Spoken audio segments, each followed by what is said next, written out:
Bonjour à tous, écoutez, je vous souhaite une bonne et une heureuse année 2022. Je vous souhaite tout plein de bonnes choses, forcément tout plein de santé. Et puis forcément aussi tout plein de belles photographies, puisque c'est pour cette raison-là que vous êtes avec moi sur cette chaîne et puis que vous regardez les vidéos fidèlement depuis maintenant presque 1 an et demi. Donc je tenais pour commencer cette année à vous en remercier, et puis je tenais à vous emmener finalement dans l'endroit où en 2021 j'ai eu la vidéo qui a eu le plus de succès. Alors en 2021 on est venu souvent à cet endroit, je suis aux Fontaines Bouillantes, donc à Dourdan. On est venu souvent, mais j'avais fait une vidéo en fait pour parler de l'autofocus pour la photo animalière, et c'est cette vidéo qui a fait le plus de succès donc en 2021. Alors c'est assez surprenant pour moi parce que vous l'avez constaté maintenant que vous suivez régulièrement le channel, je fais de moins en moins de photos animalières parce que c'est très compliqué finalement à mettre en vidéo, donc je continue à en faire pour moi, mais en vidéo puis tellement parce que c'est vraiment très compliqué, très long, et j'arrive pas à sortir des choses correctes. Mais en tout cas celle-ci visiblement elle a plu, puisque vous l'avez regardé plus de 5000 fois je crois sur cette année, donc c'est vraiment super et ça m'a vraiment surpris. Bon, comme vous le savez, la chaîne aujourd'hui elle tourne beaucoup plus sur la photo réellement de paysage. Et puis du coup j'ai voulu revenir ici donc sur ce lieu où j'ai fait pas mal de tournages. On avait parlé de repérage un petit peu plus loin par ici. Il y a quelques temps on n'était pas très loin d'ailleurs, puisqu'on était juste derrière pour faire de la macro-photographie. Donc voilà, c'est un endroit que j'affectionne particulièrement. Donc je voulais y revenir pour commencer cette année 2022. Et puis tout au long de cette sortie, je dirais pas vraiment de sujet en particulier, mais plutôt l'envie un peu de faire un petit retour en arrière, de regarder ce qui s'est passé en 2021 et puis de partager tout ce que j'ai pu apprendre aussi avec vous sur cette année 2021. Allez, c'est parti. Avant que la lumière disparaisse, on va se mettre en position pour la première image.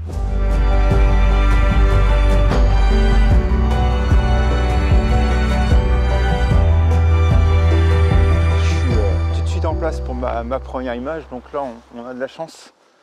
On a vraiment des super couleurs ici dans les nuages, de la texture, le reflet dans la mare. L'île au milieu, si vous vous rappelez, qui avait fait l'objet de pas mal de photos, dont un panorama. Donc voilà, je pense que j'ai pas mal de choses intéressantes.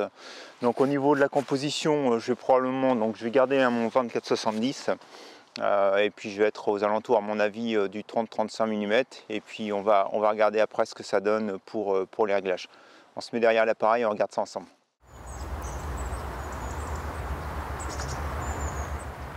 Donc voilà, je suis en place pour ma première image. Alors on va laisser passer le train.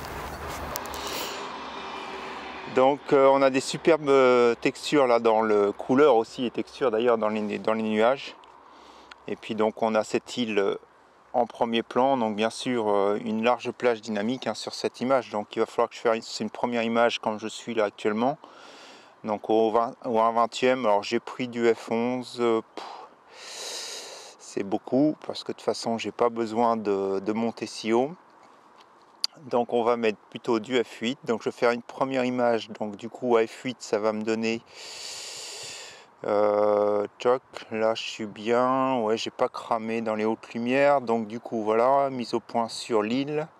Ou 1/40e à f8, ça va être ma première image. Et puis après donc on va faire une autre image, mais cette fois-ci qu'on va surexposer, parce que l'idée c'est vraiment de pouvoir récupérer des informations sur l'île. Donc bien sûr je ne vais pas monter autant que ça. Donc on va en faire une ici à f8 1/13e. Et puis on va en faire une autre après au 1/20e. Et voilà, c'est dans la boîte.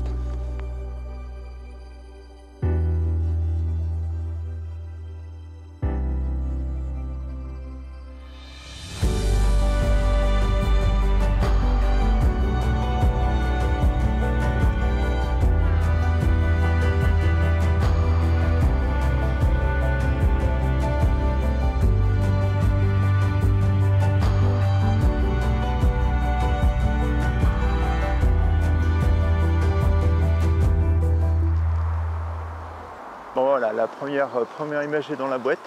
Je pense que je suis assez satisfait. Alors là-bas, il y a des cormorans qui sont encore sur une branche, là, qui se distinguent un peu en contre-jour. Mais je pense pas que ça fera une super photo, même si je suis sur le 200 mm, mais c'est assez amusant. Donc là, oui, complètement, on va être complètement en contre-jour ici. Donc ce que je vais faire, on va continuer à faire le tour et puis on va se mettre plutôt dans le sens pour regarder par ici, hein, puisque comme vous le voyez, les lumières vont commencer à éclairer cette partie-là de l'étang. Donc du coup, on va aller se mettre en position par là-bas, on va aller se promener par là-bas et puis on continue notre aventure pour aujourd'hui.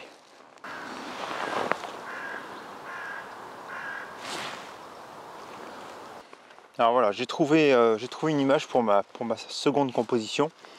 Et cette année, j'ai eu l'occasion souvent d'échanger avec vous dans les commentaires.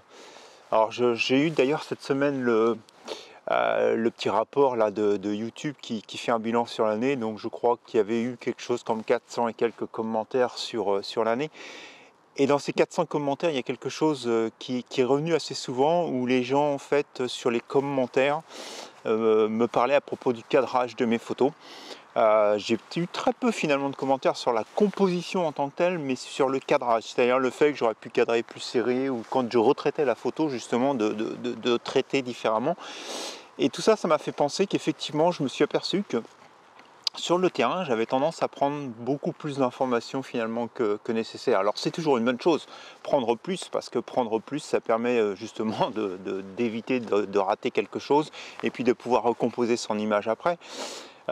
Mais je pense que là, j'étais parti complètement dans les extrêmes et c'est quelque chose probablement que je vais vraiment prêter attention cette année. C'est la façon finalement, quel objectif je choisis et quel cadrage je fais. Donc là, je pense que cette image, elle va complètement illustrer finalement ce dont je suis en train de parler. Donc je vais vous la montrer ici sur cet appareil. Donc on va se mettre en enregistrement. Tac, peut-être un petit peu sous X, on va essayer de la réexposer un petit peu plus. Voilà, tac. Que vous voyez, donc là je suis pas forcément sur un bon cadrage, je pense que ça a dû bouger un tout petit peu. Hop, donc voilà, tac, là je suis bien. Donc en fait ce qui m'intéresse c'est typiquement cet arbre dans l'eau. Donc le niveau de l'eau a vraiment beaucoup monté, donc avant je pouvais encore m'avancer un petit peu, là je peux pas. Mais bon, c'est pas trop gênant. On a de chaque côté là de l'image donc les arbres qui viennent. Donc si j'agrandis un petit peu plus, si je me mets au 24, voilà. Donc vous voyez les arbres de chaque côté. Hein, donc j'ai vraiment décidé, moi, mon sujet principal, c'est cette île. Alors ça va être difficile, vous voyez un petit peu. Hein, il y a toujours quelques branches des arbres du côté qui arrivent, donc ça va être vraiment difficile de l'isoler. Mais je pense que là, j'ai quelque chose de bien. Et en fait, la grande question, pour moi, ça va être finalement si je garde uniquement l'arbre et son reflet, ou si finalement je coupe le reflet, alors pas complètement, une partie, et que je m'intéresse juste à l'arbre qui sort de l'eau, et puis l'arrière-plan lumineux pour faire le contraste. Donc là, typiquement, on est dans ce genre de situation. C'est-à-dire que je peux très bien prendre ma photo comme ça et puis la recadrer finalement lorsque je serai en traitement sur la Lightroom. Ou je peux, donc là, comme je suis presque 70 mm, bah, ça va être de sortir après mon 70-200 et puis de rapprocher l'île. Donc en fait, on va faire d'ici les deux images. Donc on va faire cette première image donc, avec un cadrage assez large. Donc là, je vais repasser toc en mode photo et en mode photo, donc là je peux complètement zoomer jusqu'au 70 mm. Alors je suis forcément surexposé. Au niveau du diaphragme, bah, écoutez, tout se situe globalement sur l'île. J'ai pas besoin d'un arrière-plan très net, au contraire. Donc là je vais descendre mon diaphragme probablement là je suis à 8, mais je vais même le mettre à 7,1. Ouais, ça m'a l'air bien derrière. Je pourrais faire des essais. Hein. Alors en fait, vous savez quoi, je vais même faire 4 photos sur le plan là. Je vais en faire une à 5-6, je vais en faire une à 8. Et puis après, je vais les faire avec les 70-200 mm. Donc là, je suis à 5-6. Et puis à 5-6, ça me donne donc... ça me donne... Donc ça me donne une vitesse du 1/10. Donc c'est parti pour la première image. Alors je suis un peu surexposé malgré tout, je suis en train de me poser la question là. Ouais, pour pas griller les hautes lumières quand même. Donc je vais plutôt partir sur du 1/15e f5.6 ISO 64. Parti pour cette première image. Donc ensuite je vais monter mon diaphragme à f8. Donc je vais forcément descendre ma vitesse. Alors vous voyez ce que j'expliquais tout à l'heure. Vous voyez, si je me fie donc au petit diagramme en haut, là je serais bien exposé, mais vous voyez bien que sur l'histogramme j'ai quand même beaucoup de choses qui sont trop à droite, trop sur les hautes lumières ou en haut, puisque j'ai tourné mon appareil.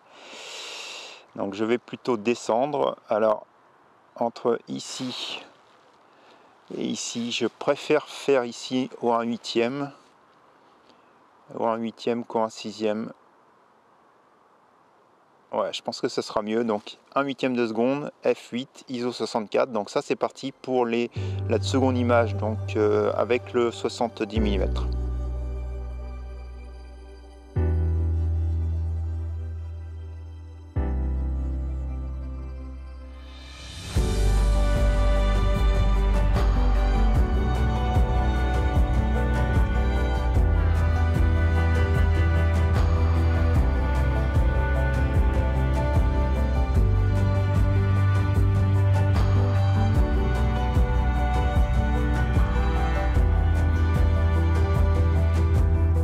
Voilà, j'ai monté maintenant le 70 mm, donc je vais vous montrer le 70 mm, le 70-200.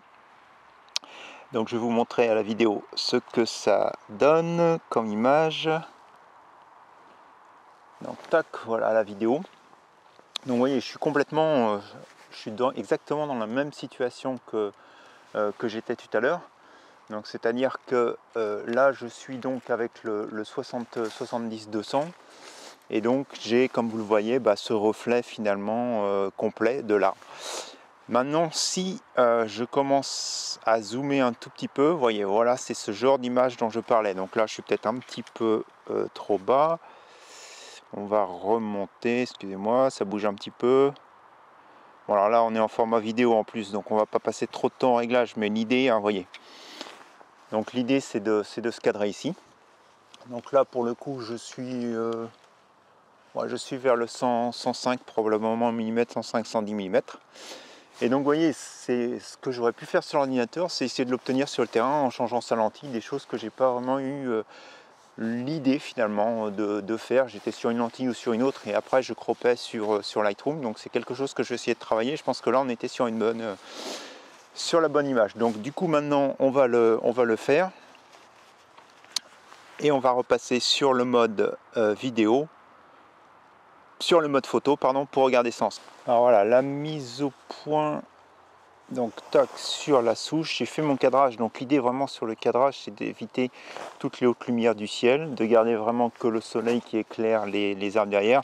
Alors malheureusement, si vous voyez ici, hein, on a donc la poubelle là derrière qui nous gêne un peu.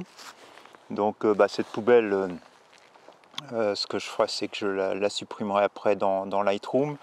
Donc je veux pas non plus, alors je pourrais monter, donc là je suis au 1/10e, je pourrais essayer d'aller jusque, donc probablement de monter encore un petit peu plus, 1/8e, mais le 1/8e, vous voyez, on est trop surexposé. 1/10e, je pense qu'on est bien, et le 1/13e, voilà, on manque un peu d'informations dans les hautes lumières. Là on est bien équilibré, donc je vais prendre à f8 comme je l'ai fait tout à l'heure, donc la mise au point sur la racine.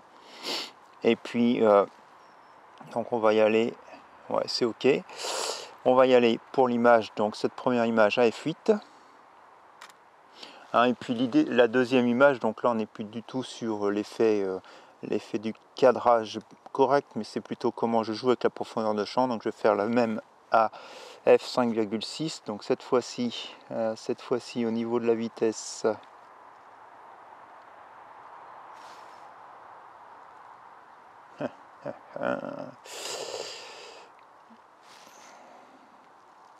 Là, j'ai pas de haute lumière de cramé, donc pour moi ça peut être bon. Donc on va la faire ici au 1/15e f5.6. Et puis là, avec cet objectif là, je vais tenter même carrément de descendre à 2.8.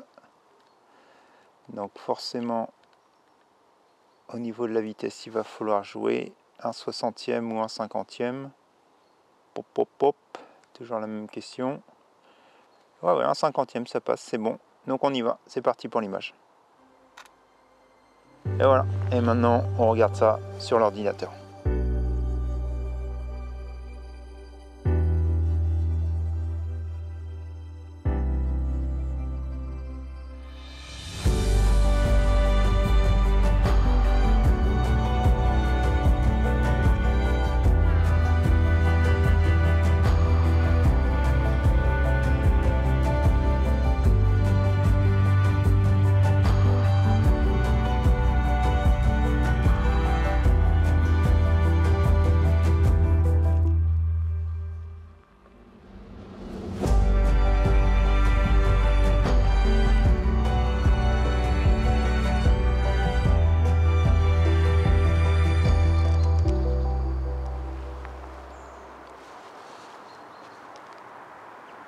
Ok, bon, j'ai fait pas mal de fois le tour de la marche, je suis revenu à mon point de départ, ou presque à mon point de départ. Je vais essayer de faire une photo ici. Alors j'ai plein de choses qui me gênent, mais j'aime bien cet arbre en fait qui plonge sur l'eau. Et puis de l'autre côté en fait, si vous voyez, donc alors je sais pas ce que c'était avant comme arbre, mais le lierre s'est mis dessus, il y a du boule de gui et donc il emprunte un peu cette même forme. Donc je trouve que c'est, je sais pas, il y a une symétrie qui me plaît. Et puis très honnêtement, même si le gui n'est pas forcément, c'est un parasite hein, pour les arbres, donc c'est pas forcément un bon signe. Mais en tout cas là pour la photo, je trouve que c'est bien ces boules de gui de crocher dans les arbres. Donc du coup on va essayer de faire quelque chose à partir d'ici. Bon alors derrière hein, encore une fois j'ai les poubelles là-bas qui vont m'embêter. Mais bon on va essayer après de corriger tout ça dans Photoshop. Mais je vais regarder là pour me positionner, donc on va forcément être sur un portrait. Je vais voir comment j'intègre ou pas ici le premier plan avec le bois. Au niveau du reflet j'attends plus grand chose, il y a un peu de vent qui se lève donc il y a quelques ondulations dans l'eau. Donc là je pense que c'est un peu raté. Mais en tout cas on va essayer quand même de l'incorporer et puis on verra bien ce que ça donne après. Et puis là je vais continuer ce que j'essayais de faire tout à l'heure, de soigner mon cadrage pour éviter d'avoir à trop recadrer sous Lightroom après. Allez, on se met en position. Alors excusez-moi par avance si, voilà, il y a des bruits de chiens, je ne sais pas ce qui se passe depuis tout à l'heure. Les chiens n'arrêtent pas d'aboyer, je pense que ça fait maintenant une vingtaine de minutes. Mais c'est pas le sujet. Donc voilà, on est sur la composition. Je vais mettre la vidéo en route. Je vais mettre mes lunettes aussi, ça sera pas mal. Ça sera pas mal. Histoire d'avoir quelque chose qui tient la route. Voilà. Donc exactement ce que je vous disais. Alors je crois qu'en plus les chiens vont venir par là. Donc là écoutez, je suis presque au 24 mm hein, pour avoir tout. Alors maintenant, est-ce que je plonge un petit peu plus pour avoir la berge ou pas? De toute façon, je ne vais pas pouvoir faire autrement que de l'intégrer la berge. Maintenant, la question, ça va plutôt être est-ce que je pars large pour en mettre un peu plus? Ou un peu moins? Non, il ne faut pas que je coupe l'arbre, il faut que j'en mette... il faut que je mette de la berge, il faut que je mette comme ça. Donc la réplication de la courbe avec le gui dans le fond, je pense que je suis bien. Alors encore une fois, on est en format ici vidéo, donc ça va changer sur le format photo. Mais voilà, vous avez compris le principe.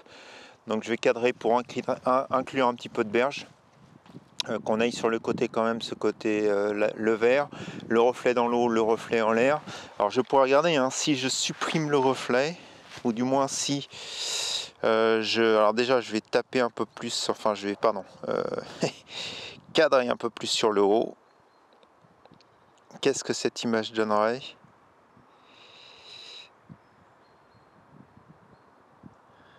Finalement, vous savez quoi je crois qu'on est typiquement dans ce que je disais tout à l'heure. C'est que j'ai encore une fois voulu cadrer trop large. Mon sujet, c'est d'abord le premier arbre et puis là, finalement la réplique qu'on a dans le gui et les boules de gui. Donc je pense que mon cadrage, il est quelque part par là. Alors on va pas essayer de faire trop Je vais effectivement peut-être me mettre un petit peu plus sur les côtés, que je couperai après. Mais voilà, en fait, je pense qu'il est là. Allez, je crois que c'est parti. Maintenant, on va regarder pour les réglages.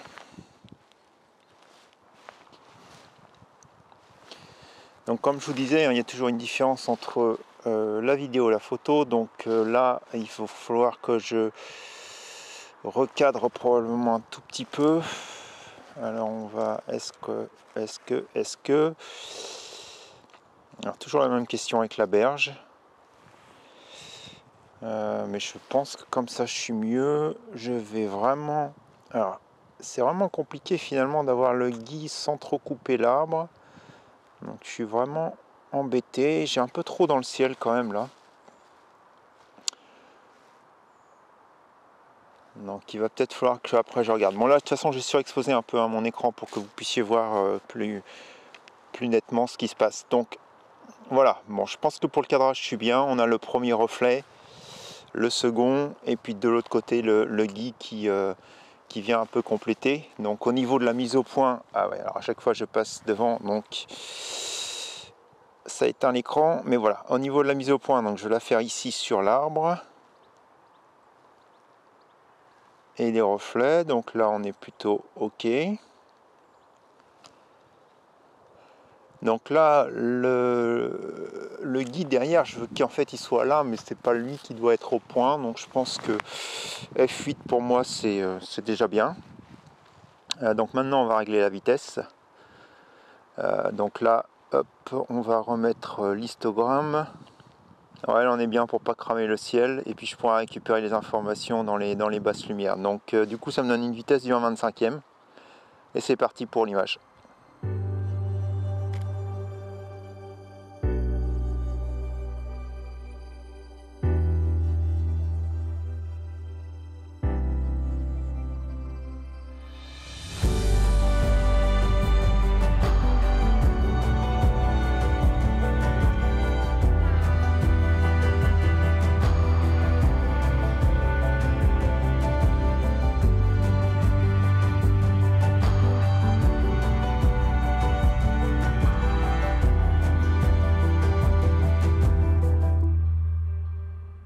Écoutez, on va arrêter là pour aujourd'hui. La dernière fois que je suis venu, j'avais eu très froid ici. Alors là, il fait froid, mais ça va, c'est quand même supportable. Mais ceci dit, je vais être bien content de rentrer à la maison et de me prendre un petit cappuccino. Donc voilà, ce que je voulais partager avec vous. Donc vous remercier encore une fois de cette année passée ensemble, de tous les commentaires, de tous les soutiens que vous m'avez apportés, de ce que vous m'avez appris. Donc notamment dans tous les commentaires au niveau des cadrages. Et puis aussi, je voulais revenir sur ce qui pour moi est le plus important. Il y a quelques années encore, quand je regardais les vidéos de photographes, je les voyais, les îles Féroé, l'Islande, enfin tous ces pays-là, ou même l'Afrique du Sud, et ça donnait envie d'y aller, et ça donnait envie de voyager. On se disait, mais de toute façon, il n'y a qu'en voyageant qu'on prend des belles photos. Bah, c'est pas vrai. Alors je dis pas que je prends que des belles photos, mais en tout cas, ce que j'ai appris sur cette année, c'est qu'il y a plein d'endroits à découvrir pas très loin de chez soi, et des endroits qui sont super intéressants pour la photo. Et c'est pour ça aussi que je voulais revenir ici, parce que je sais plus le nombre de sorties que j'ai fait ici ou dans les alentours. Mais vous voyez, à chaque fois on arrive à faire des photos différentes, parce que la lumière est différente, parce que le niveau de l'eau est différent, parce que la période de l'année est différente. Donc il y a vraiment plein de choses à faire. Donc je sais que je vous l'ai souvent dit dans mes vidéos, mais s'il y a vraiment un conseil que je vous donne à tous les photographes pour 2022, bah, c'est finalement très simple, c'est de sortir, et pas de sortir à l'autre bout du monde, mais de sortir proche de chez soi, parce que proche de chez soi, il y a pas mal de choses intéressantes à faire. Voilà, je vais arrêter pour aujourd'hui. Je vous souhaite encore une bonne année. Je vous remercie tous pour votre soutien sur 2021. Et puis j'espère que vous me resterez fidèles en 2022. Et puis que moi, je continuerai à vous délivrer du contenu qui vous intéresse. Et si ça a été le cas pour la vidéo d'aujourd'hui, écoutez, vous savez, un petit pouce en l'air, on ne change rien en 2022. Et puis partagez, commentez. Et puis je vous souhaite donc à la semaine prochaine pour de nouvelles expériences photographiques. Allez, au revoir.